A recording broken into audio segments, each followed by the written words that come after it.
हाय बच्चों, क्या आप लोग भी परेशान हैं इस चीज़ को लेकर कि मैम सीयूटी 2024 में जो सिलेबस है वो बहुत सारा है, क्योंकि केवल एक सब्जेक्ट नहीं है आपके पास, मिनिमम 3 डोमेन सब्जेक्ट है, एक लैंग्वेज और एक जनरल। तो जो ओवरऑल सब्जेक्ट है वो बहुत सारा है। इस पूरे सब्जेक्ट को जल्दी से कैसे खत्म करा जाए और सही तरीके से कैसे खत्म करा जाए, उसके लिए आपका जो पूरे दिन का जो स्टडी प्लान है या स्टडी रूटीन है वो कैसा होना चाहिए आपको, ताकि आपको मैक्सिमम एफिशिएंसी मिले और मैक्सिमम आपको रिजल्ट्स मिले, जिसमें आपका सिलेबस सबसे जल्दी तरीके से खत्म हो सके। तो इस वीडियो में मैं आपको कुछ ऐसी टिप्स दूंगी जो हर एक वो बच्चा जो उसको फॉलो करता है वो डेफिनेटली अपने रिजल्ट में गेन देख रहा होगा। और ये जो स्ट्रैटेजी है, ये जो टिप्स है जो मैं आपको यहाँ पे देने जा रही हूँ, वो डेफिनेटली वो हर बच्चे ने फॉलो करी है जिसने एक रिजल्ट पाया, जिसका जो मार्क्स हैं वो अच्छे आए हैं। ये मैं पिछले 2 सालों के रिजल्ट्स के बेसिस पे आपको बोल रही हूँ। जितने भी बच्चे मेरे साथ पढ़े हैं उन सभी लोगों के जो एक्सपीरियंसेस है उन सभी को क्यूमुलेट करके मैं यहाँ पे आप लोगों के लिए लेकर आई हूँ, ताकि आप उनके एक्सपीरियंसेस से सीखो और अभी आपके पास टाइम है, इसको अपने रूटीन में डालो, अपनी आदतों में डालो, ताकि जो चीजें हैं वो आप टाइम से अपने फेवर में ला सको। ठीक है, तो शुरू करते हैं इस वीडियो को। सभी लोग यहाँ पे वीडियो को लाइक और शेयर कर देंगे। और वीडियो शुरू करने से पहले एक छोटी सी इन्फॉर्मेशन मैं आप लोग को दे देती हूँ कि अगर आप लोगों ने अपनी सीयू तैयारी के लिए सीयू 2024 का जो फ्रेश बैच है, निपुण बैच, वो ज्वाइन नहीं करा है तो मेक श्योर करिए कि आप कर लें, क्योंकि जो बैच है वो अभी अभी शुरू हुआ है। 13 अक्टूबर से बैच शुरू हुआ है। बैच में शुरू होने के बाद अगर आपने इनरोल नहीं किया तो इस कोड के साथ आप इसमें इनरोल कर सकते हैं। ठीक है, चलिए, so that is the code जो आप यूज कर सकते हैं फॉर द इनरोलमेंट। सबसे पहली बात, देखो, जब भी आप पढ़ाई करने बैठो ना तो एक पॉजिटिव माइंडसेट के साथ बैठो। बहुत सारी बातें हैं जो आप लोग, छोटी छोटी बातें हैं जो आपके रिजल्ट में इम्पैक्ट ला रही होंगी। क्योंकि जब आप ये सोच के बैठोगे ना, यार आज तो मैम इतना सारा पढ़ना है, मैम हो ही नहीं पाएगा, मैम मेरा तो इतना बैकलॉग हो गया, मतलब दिमाग में जब नेगेटिव थॉट्स रहेंगे ना तो कभी भी आपको पॉजिटिव रिजल्ट नहीं मिलेगा। आप सोचो कि मैं आज पढ़ने बैठा हूं तो मैं आज ये खत्म करके उठूंगा, like it should be a positive drive, क्योंकि जो पॉजिटिव ड्राइव होती है ना वो आपको हमेशा पॉजिटिव रिजल्ट की तरफ लेके जाती है। तो सबसे पहली बात तो आपको दिमाग में थोड़ा पॉजिटिव लाना पड़ेगा कि सब अच्छा है और मैं सब अच्छा करूंगा, जो भी गलत है उसको मैं अच्छे में कन्वर्ट करूँ। तो पहले सोचना पड़ेगा। ठीक है, ये बहुत छोटी सी बात है बट ये पहले काम करना पड़ेगा। उसके बाद दिन को एडवांस में प्लान करना है। जो भी बच्चा अगर केवल घंटे के हिसाब से पढ़ाई करता है तो उसको कभी भी जो रिजल्ट है वो अच्छा नहीं मिलेगा। अगर आप लोग पढ़ रहे हो कि आज के दिन में मुझे केमिस्ट्री का ये चैप्टर खत्म करना है, फिजिक्स का ये करना है, मैथ्स का ये करना है, या आज के दिन में मुझे हिस्ट्री का ये चैप्टर पढ़ लेना है, पॉल साइंस का ये पढ़ लेना है, और वो प्लानिंग बहुत रियलिस्टिक होनी चाहिए। अब ऐसा ना समझो आपकी मेरे को दिन में 4 चैप्टर खत्म करना है, होगा ही नहीं ना वो तो आपसे। आप एक एक चैप्टर के सब टॉपिक्स उठा लो। मतलब रियलिस्टिक प्लानिंग आपको करके रखनी है। वो कब होगी? जब आपके पूरे महीने की प्लानिंग होगी कि आपको इस महीने में आपके मान के चलो कि 6 चैप्टर खत्म करने हैं, तो 6 चैप्टर में से मेरे को 2 चैप्टर इस हफ्ते खत्म करने हैं, 2 चैप्टर मुझे इस हफ्ते खत्म करने हैं, तो उसका ये सब टॉपिक मुझे आज के दिन खत्म करना है।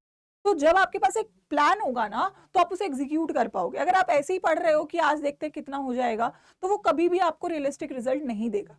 तो मेक श्योर करिए कि आप अपने दिन की प्लानिंग पहले करके रखें in terms of your subject, in terms of your जो भी आपका टॉपिक चल रहा है उसके रिगार्डिंग। ठीक है, तीसरी बात, दिन का हाईलाइट होना चाहिए। अब जैसे आपको मैंने बोला कि आपने बोला कि मुझे आज दिन में एक केमिस्ट्री पढ़ना है और एक फिजिक्स पढ़ना है, तो केमिस्ट्री में आज मेरे को ये वाला एक मेन टॉपिक है जो करना है, या फिर आज मुझे केमिस्ट्री का ये डीपीपी पूरा कंप्लीट करके रखना है, या फिर हो सकता है आज मुझे फिजिक्स और मैं केमिस्ट्री पढ़ रहा हूँ, मैथ्स का ये चैप्टर रिवाइज करके रखना है, या फिर आज मुझे ना इंग्लिश के फॉर एग्जाम्पल 100 क्वेश्चन करने हैं। तो मतलब आपके पास दिन का एक हाईलाइट होना है। पूरा प्लान जो बना रहे हो, एक डायरी बना लो प्लीज अपनी, उसमें आप हर दिन का एक हाईलाइट करके रखो कि ये मेरा टॉप प्लान है, ये मेरा टॉप प्रायोरिटी है, मेरा ये हो गया ना तो मुझे अंदर से बहुत अच्छा फील होगा।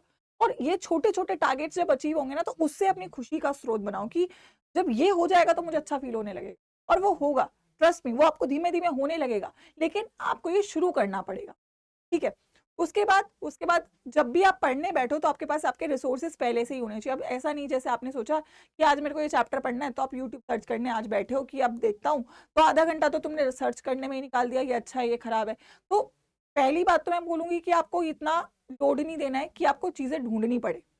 मैं सजेस्ट करूंगी आप प्लीज अभी तक जहां पे भी हो आपने एक सोर्स ढूंढ लिया होगा कि मैं यहाँ से पढ़ रहा हूँ, सीयूटी क्लास 12 मैं यहाँ से पढ़ रहा हूँ, अब मैं वहां से पढ़ रहा हूँ तो वो आपको कंटेंट देगा। ठीक है, फॉर एग्जाम्पल आप बैच में हो तो आपको ये चैप्टर फॉर एग्जाम्पल आज आपको रिवाइज करना है केमिकल काइनेटिक्स, तो केमिकल काइनेटिक्स के आपके पास 5 लेक्चर्स पढ़े हैं, 5 लेक्चर्स के डीपीपीस पढ़े हैं, डीपीपीस के साथ आपके नोट्स पढ़े हैं। तो आपको रिवाइज करना है कि आप या तो लेक्चर्स देख सकते हो, आपके पास ऑलरेडी वो कंटेंट है, आपको अगले दिन सुबह उठ के उसको बस फॉलो करना है।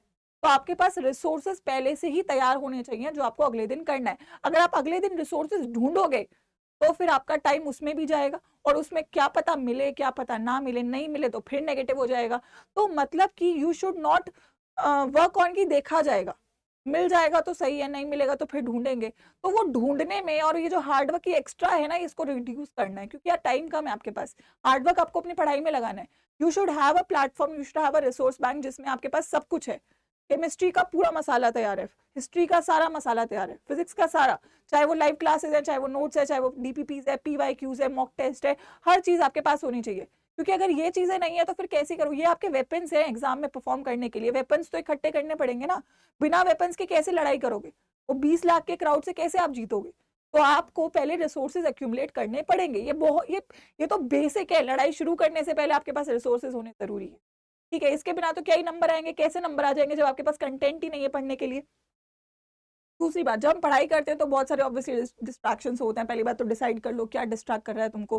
तुमको डिस्ट्रैक्ट कर रहा है कि मेरे को दोस्तों के साथ जाना है, मेरे को क्या कहते हैं इंस्टाग्राम चलाना है, मेरे को थोड़ा सा फेसबुक चलाना है, या मेरे को अपने इस दोस्त के साथ घूमने जाना है, गर्लफ्रेंड है, बॉयफ्रेंड है, जो भी है।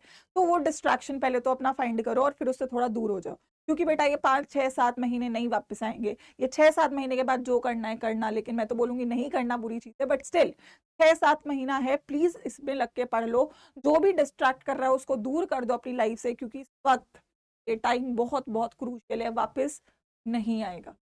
ठीक है, तो ये काम करना शुरू कर दीजिए अगर आपको अपनी स्टडी स्पीड बढ़ानी है। फिर जैसे कि मैं पहले भी बता चुकी हूँ, आपके हफ्ते में एक दिन होना चाहिए जिसमें आप अपने बैकलॉग्स करें, क्योंकि बैकलॉग्स ना चाहते हुए भी हमेशा हो जाते हैं, और जिसकी वजह से आपकी स्टडी की स्पीड हमेशा इंपैक्ट होती है, क्योंकि आप बैकलॉग करते रहते हो, लाइव छूट जाता है, करंट का छूट जाता है, फिर करंट का छूटता है, फिर और छूट जाता है, छूट जाता है, तो फिर आपका पूरा का पूरा जो है स्टडी प्लान में, या फिर मैं बोलूँ जो आपकी स्टडी है वो उसकी स्पीड कम हो जाती है। तो आपको दिन में, मैंने तो बोला है हर दिन आपको, अगर बैकलॉग्स हैं तो आप 1.5 घंटा अलग से निकाल के रखो, और हफ्ते में एक दिन होना चाहिए जिसमें आप या तो हर दिन का कर लो, कि आप दिन में पूरा 1 1 घंटा रोज दे रहे हो, या फिर आप कम से कम 2 दिन बना लो हफ्ते में जिसमें आप बैकलॉग्स करो, क्योंकि बैकलॉग्स एक बार निपटाओगे खत्म हो जाएगी, फिर आप स्पीड पे आ जाओगे। तो बैकलॉग्स कंप्लीट करना जरूरी है। उसको कंप्लीट करने के लिए या तो डेली 1 घंटा दे दो, या तो हफ्ते में 2 दिन दे दो जिसमें आप अपने बैकलॉग्स कंप्लीट करो। वो आपके पास फिक्स होने चाहिए कि इसमें बैकलॉग्स खत्म करूंगा, बट साथ में उसमें लाइव भी देखना पड़ेगा। लाइव मिस करोगे तो आपका जो है बैकलॉग्स इकट्ठा होता चला जाएगा। ठीक है, तो लाइव के साथ बैकलॉग्स को आपको मेक श्योर करना है कि आप उसको कर रहे हो। जब भी थक जाओ, क्योंकि थकोगे तो हो ही, तो छोटे छोटे ब्रेक्स लो। अब ऐसे नहीं कि तुम एक साथ 5 घंटे बैठ के पढ़ रहे हो। 1.5 घंटे का ब्रेक, 1.5 घंटे के अपने जो आपके जो लूप्स है उनको बनाओ। 1.5 घंटे का लूप, 15 मिनट का ब्रेक, 2 घंटे का लूप, आधे घंटे का ब्रेक।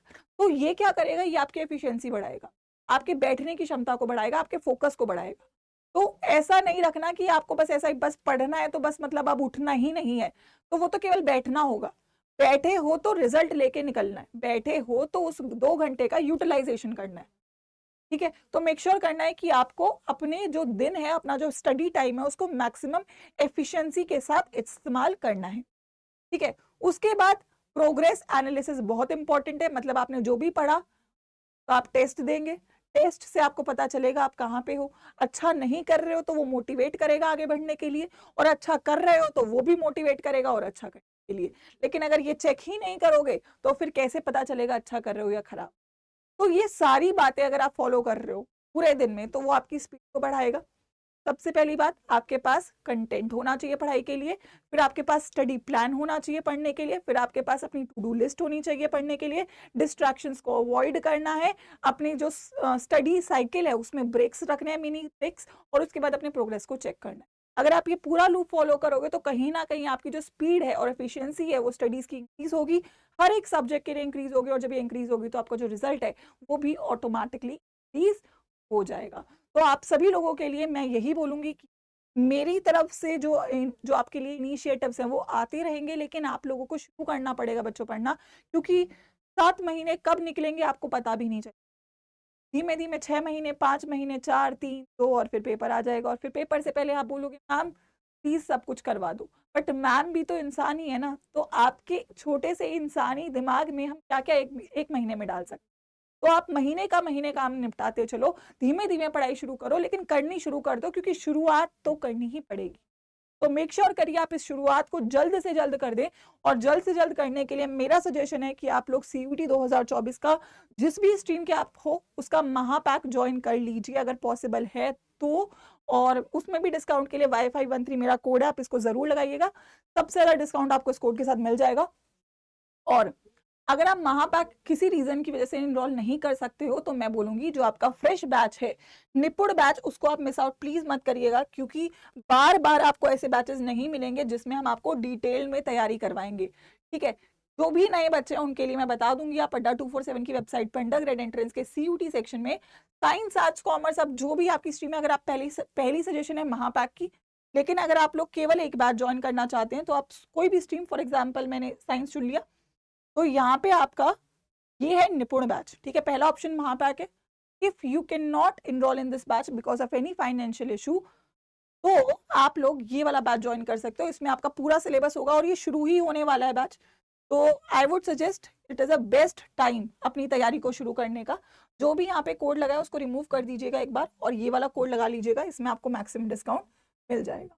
ठीक है, तो 5513 is the code for maximum discount. Otherwise make sure करिए कि आप अपनी तैयारी को शुरू कर दें। इस बैच में आपको हर एक सब्जेक्ट पढ़ाया जाएगा, चाहे आप ह्यूमैनिटीज के हैं, चाहे आप कॉमर्स के हैं, चाहे आप साइंस के, आपके जो भी सारे सब्जेक्ट्स हैं वो सारे पढ़ाए जाएंगे। उनको आप स्टडी प्लान से भी चेकआउट कर सकते हो, उसका ऑलरेडी आपका स्टडी प्लान अपडेट हो चुका है।